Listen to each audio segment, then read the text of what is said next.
உலகம் முழுசுமே இன்னைக்கு போர்க்களமா மாறி இருக்குது.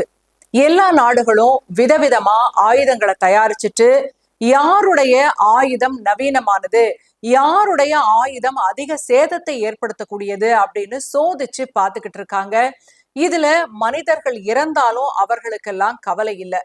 மனிதர்களின் உயிரிழப்பு அப்படிங்கிறது வெறும் எண்ணிக்கையா மட்டும்தான் இன்னைக்கு பார்க்கப்படுது. ரொம்ப வருத்தமா இருக்கு. ஆனா இப்படிப்பட்ட ஒரு சூழ்நிலையில கடலில் வாழக்கூடிய ஒரு உயிரினம் மனிதர்களை எப்படி பாதுகாக்குது அப்படிங்கறத தான் பார்க்க போறோம். இதை பார்த்தாவது மனிதர்கள் திருந்துவாங்களா அப்படின்னு தோணணும். அப்படி ஒரு உயிரினம் கடல்ல இருக்கு. நீங்க கேள்விப்பட்டிருக்கிறீங்களா? இன்னைக்கு 2 நிகழ்வுகளை நம்ம பார்க்க போறோம். அது மூலமா ஒரு மனிதன் எவ்வளவு அற்புதமான படைப்பு, அதை கடல் வாழ் உயிரினங்கள் கூட புரிஞ்சு வச்சிருக்குதே அப்படின்னு உங்களுக்கு தோணும். அது ஒரு காவல் தெய்வம் மாதிரி மனிதர்களை காக்குது. கடல்ல போறவங்களுக்கு அந்த ஒரு குறிப்பிட்ட விலங்குதான் துணை. என்ன உயிரினம் அது? வாங்க பார்க்கலாம். நம்ம பார்க்க போற இந்த செய்தி கொஞ்சம் பழசுதான். 2004 வருஷம் அக்டோபர் மாசம் 30 நியூசிலாந்துல ஓஷன் பீச்ல நடந்த ஒரு நிகழ்வு இது. ரோப் ஹவுஸ் அப்படிங்கிற ஒரு லைஃப் கார்ட்னா நிறைய பேருக்கு தெரிஞ்சிருக்கும். கடல்ல நீச்சல் தெரியாம தத்தளிக்கிறவங்களை காப்பாத்துற ஒரு வேலை அது. அவங்களுக்கு கடலோட தன்மை தெரியும், எப்படி ஒருத்தரை காப்பாத்துறது அப்படிங்கிறதும் தெரியும். அவரு தன்னோட மகள் மற்றும் நண்பர்கள் மொத்தமா 4 பேர் பாத்தீங்கன்னா கடல்ல நீச்சல் அடிச்சுட்டு விளையாண்டுட்டு இருக்காங்க.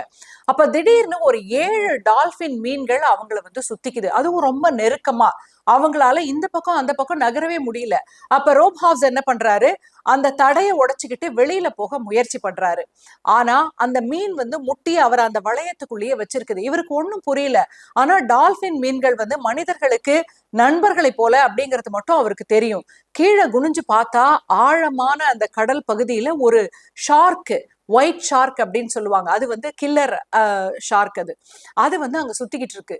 அப்ப அவருக்கு புரிஞ்சிருச்சு, இந்த சுறா மீன் கிட்ட இருந்து நம்மளை காப்பாத்துறதுக்காக தான் டால்பின்கள் 7 ஒன்னா சேர்ந்து வந்திருக்கு அப்படிங்கிறது அவருக்கு புரியுது. கிட்டத்தட்ட 40 நிமிஷம் அந்த டால்பின்கள் அங்கிருந்து அசையல. அது மட்டும் இல்லாம அதுங்களோட வாளால அந்த சொறாவை அங்கிருந்து போக சொல்லி அதுங்க சொல்லுதுங்க. அதை புரிஞ்சுக்கிட்ட சொறாவும் இனிமேல் நம்மால் இந்த மனிதர்களை சாப்பிட முடியாது அப்படின்னு அங்கிருந்து போகுது.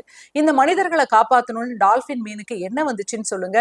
இந்த ஒரு நிகழ்வு இல்ல, இதே மாதிரி இன்னொரு நிகழ்வும் இருக்கு. இதே மாதிரி ஒரு சம்பவம் 2007 வருஷம் கலிபோர்னியா பீச்ல நடந்தது. டாட் என்ட்ரிஸ் அப்படின்னு ஒருத்தர் தண்ணியில சர்ஃபிங் பண்ணிக்கிட்டு இருக்காரு.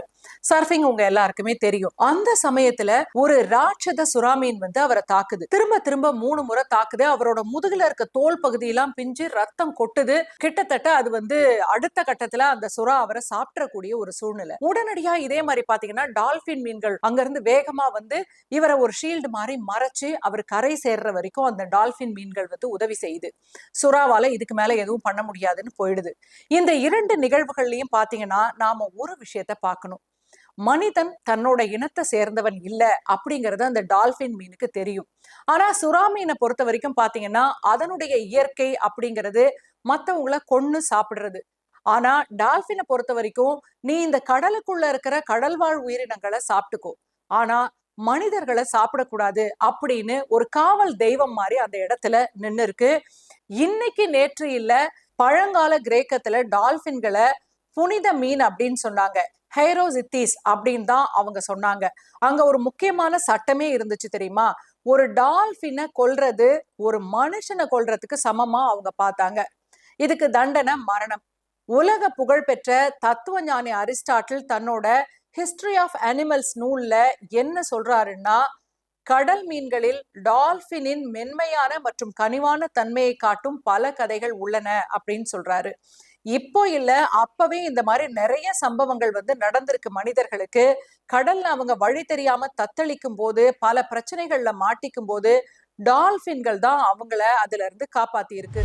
ஆரியான் அப்படின்னு ஒரு கவிஞர், இவரு கடல் கொள்ளையர்களால கடல்ல தள்ளப்பட்டப்ப ஒரு டால்பின் மீன் அவரை தன்னோட முதுகுல சுமந்துகிட்டு கரையில சேர்த்ததா வரலாற்றுல பதிவுகள் இருக்கு. சுறா மீன்கள் தன்னோட பசிக்காக வேட்டையாடுது. ஆனா டால்பின் மீன்களுக்கு மனிதர்களை காப்பாத்தணும் அப்படின்ற உணர்வு எங்க இருந்து வருது? இத கடல் உயிரியலாளர்கள் என்ன சொல்றாங்கன்னா ஆல்ட்ருயிசம், பிறர் நலன் பேணுதல் அப்படின்னு சொல்றாங்க. இங்கதான் நம்ம சிந்திக்கணும். ஒரு விலங்குக்கு இருக்கக்கூடிய இந்த உயிர் நேயம் கூட ஏன் ஆறறிவு இருக்கிற மனுஷனுக்கு இல்ல?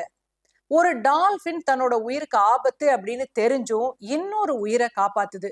ஆனா மனுஷன் தன்னோட சுயநலத்துக்காக பல உயிர்களை போர்க்களத்துல பலி கொடுக்கறான்.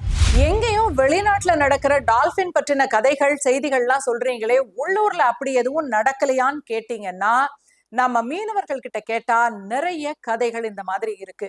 கடல்ல வழி தவறும் போதும் சரி, ஏதாவது ஒரு பிரச்சனை ஏற்படும் போதும் சரி, டால்பின் மீன்கள் முன்னாடி போய் வழிகாட்டி அவங்கள கரைக்கு சேர்க்கிறதா இருந்தாலும் சரி, சரியான பாதைக்கு அவங்கள திருப்பி விடுறதா இருந்தாலும் சரி, பல முறை அப்படி டால்பின் மீன்கள் அவங்களுக்கு உதவி செஞ்சிருக்கு. இப்படி காலம் காலமா அவங்களும் உணர்றதுனாலதான் டால்பின் அவங்க எப்படி தெரியுமா கூப்பிடுறாங்க? குட்டி ஆண்டவர் அப்படின்னு தான் அவங்க டால்பின் மீன்களை சொல்றாங்க. எனக்கு ஒரு மீனவ நண்பரே இதை நேரடியா சொல்லி இருக்கிறாரு. அதாவது அது கடல்ல ஒரு கடவுள் மாதிரி அவங்கள காப்பாத்துது அப்படிங்கிற ஒரு உணர்வு.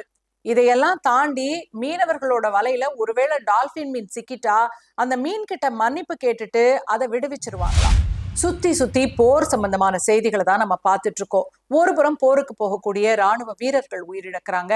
இன்னொரு புறம் பாத்தீங்கன்னா போருக்கு எந்த விதமான சம்பந்தமும் இல்லாத பொதுமக்கள், ஏன் இன்னும் குழந்தைகள் உயிரிழக்கிறாங்க. இதையெல்லாம் பார்க்கும்போது வருத்தமா இருக்கு. நாம ஒரே ஒரு கேள்வியை தான் கேட்கணும்னு நினைக்கிறோம். நம்ம சுறா மீன்களை போல மனிதர்களை வேட்டையாட போறோமா, இல்ல டால்பின் மீன்களை போல மனிதர்களை காப்பாத்த போறோமா? ஏதோ போருக்கு போய் தான் இதெல்லாம் நமக்கு வரணும்னு இல்ல. நம்மை சுற்றி இருக்கக்கூடிய உலகத்துல நம்ம மனிதர்களை எப்படி பாக்குறோம்? காப்பாற்றக்கூடியவர்களா இருக்கிறோமா, இல்ல அவங்களுக்கு என்ன நடந்தாலும் கடந்து போகக்கூடியவர்களாக இருக்கிறோமா? உங்க கருத்துக்களை கமெண்ட்ல பதிவு பண்ணுங்க. உங்களுக்கு டால்பின் மீன்களை பத்தி ஏதாவது தகவல் தெரிஞ்சிருந்ததுன்னா அதையும் கமெண்ட்ல பதிவு பண்ணுங்க. தெரியாதவங்க தெரிஞ்சுக்கிட்டும், நானும் படிச்சு தெரிஞ்சுக்கிறேன்.